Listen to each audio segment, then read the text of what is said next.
क्या आपको टीबी है, या आपके परिवार में किसी को टीबी है, या आपके परिवार में किसी को पहले टीबी रह चुकी है? अगर आपके परिवार में किसी को पहले टीबी रह भी चुकी है तब भी ये वीडियो आपके लिए है। तो टीबी को राजयक्ष्मा भी कहते हैं, और राजयक्ष्मा से तात्पर्य, इसको दो भागों में अगर हम तोड़ें तो पहले भाग में राज आएगा, दूसरे भाग में यक्ष्मा आएगा। तो राज का मतलब राजा से लिया गया है, ये राजयक्ष्मा है।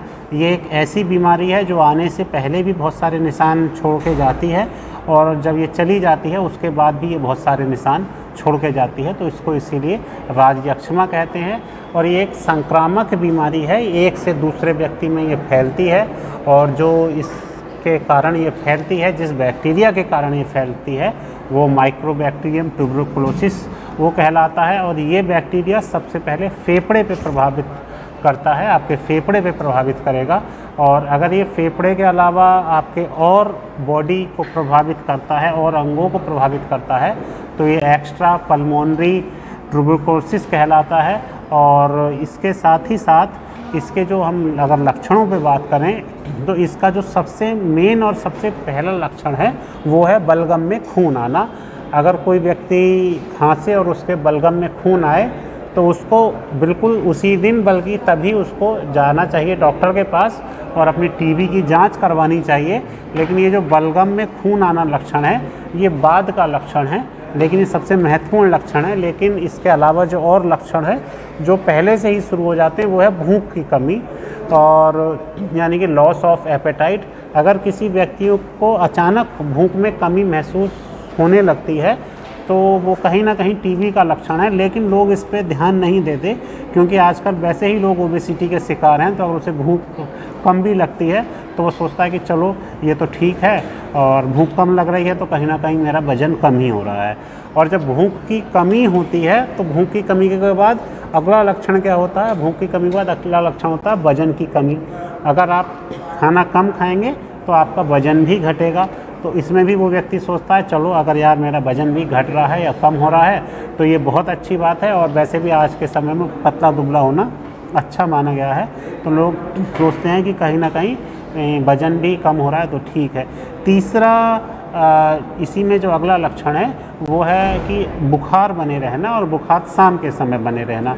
तो जब लोगों को लगता है कि मुझे भूख की कमी है, मैं पतला हो रहा हूँ, तो उन्हें ये लगता है कि ये जो बुखार है जो कि शाम के समय ही होता है कि ये कहीं ना कहीं मैं थक गया हूँ, इसलिए इस तरह की मुझे प्रॉब्लम आ रही है। जब भूख कम लग रही है तो फिर वजन भी घटेगा, और जब वजन घट रहा है तो हल्की फुल्की कमजोरी लगती है, वो ये समझता है, जबकि उसे हल्का फुल्का बुखार होता है।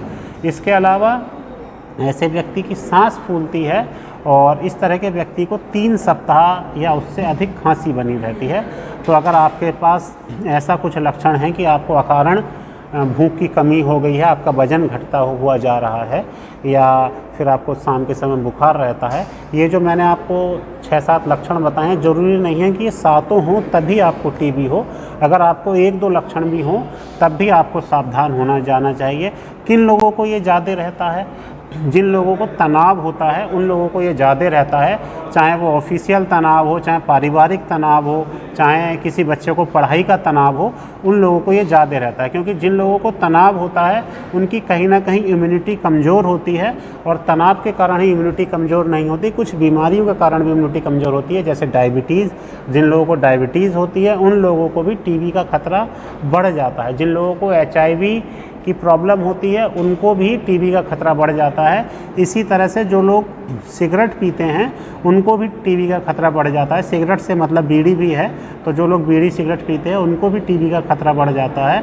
और जो लोग अस्पतालों में काम करते हैं उन लोगों को टीबी का खतरा रहता है, उसमें भी वो उन कर्मचारियों को ज़्यादा खतरा रहता है जो खुद टीबी अस्पताल में होते हैं, क्योंकि टीबी अस्पताल में टीबी के मरीज आते हैं और अक्सर वो लापरवाही करते हैं, मास्क वगैरह नहीं लगाते और कहीं भी खांसते छींकते रहते हैं। तो टीबी अस्पताल के कर्मचारियों को सब है टीबी होने का। और इसकी क्या हम जांच करवा सकते हैं? जब आप डॉक्टर के पास जाएंगे तो डॉक्टर आपका एक्सरे करवाएगा या स्पुटम टेस्ट करवाएगा, बहुत सारी और भी जांचें होती हैं, लेकिन ये उस रोगी के अनुसार और उसके लक्षणों के अनुसार डॉक्टर जो होता है वो क्लिनिकल डिसीजन लेता है और उसके हिसाब से जांच करवाता है। इसमें क्या खाना चाहिए आपको, इसमें आप लहसुन ज़रूर खाएं। आप चाहें लहसुन की सुबह की 2 कली आप खा लें, और आप जब भी लहसुन खाएं, कुछ लोग अपना वज़न कम करने के लिए लहसुन खाते हैं, या कुछ लोग अपनी इम्यूनिटी पावर बढ़ाने के लिए लहसुन खाते हैं, तो वो वीडियो में इस तरह का सुन लेते हैं कि लहसुन सुबह को खाना चाहिए। तो जब भी आप लहसुन सुबह को खाते हैं तो ये ध्यान रखिए कि आप कभी भी लहसुन ऐसे ही ना खाएं, कच्चा ना खाएं, उससे एसिडिटी की प्रॉब्लम हो जाती है, जलन की प्रॉब्लम हो जाती है।